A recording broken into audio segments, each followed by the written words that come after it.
are from Gauteng.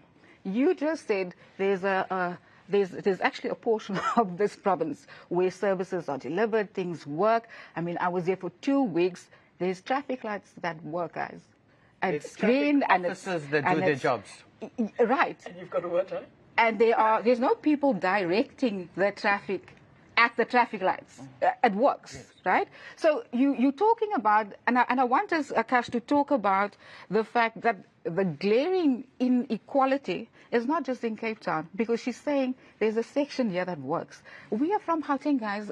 The water issue, when the president, when Cyril Ramaphosa mentioned that, I thought, well, here we are, at least an admission that this is a crisis.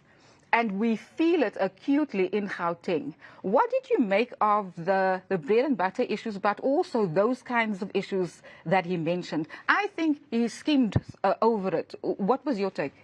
Look, for me, and I think as Crystal pointed out, the entire focus on jobs, and I mean, that's one of the ANC's top priorities, growth and the creation of jobs, right? Mm-hmm. But it also came in the week where ArcelorMittal announced that they are potentially going to lose 3,500 workers by closing their steelworks in Vereniging and Newcastle. In the days that followed, media reports say that, you know, there's going to be a knock-on effect. Up to 100,000 people are going to lose their jobs.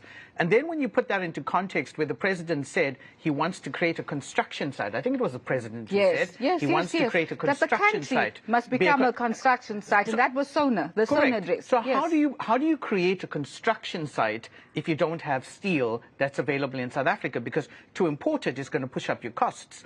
So for me, Faith, also the entire thing about what happened at this particular January 8th was, for me, it was a question of the illusion that's created versus the reality. If you look at the illusion that was created, even the stadium, a smaller stadium that created the impression that there was a lot more people. The speech itself, it created the impression that, you know, a lot had been done. But I just don't want to hit the ANC, because you have to also take into context that this is a 113-year-old organization. For the vast part of its history, it served South Africa and done so.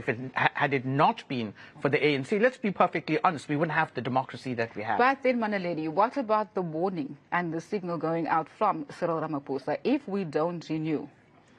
I mean, you just said 113-year-old liberation movement. Yeah. Well, I mean, at least there is this admission, and the penny is dropping, that we are in trouble.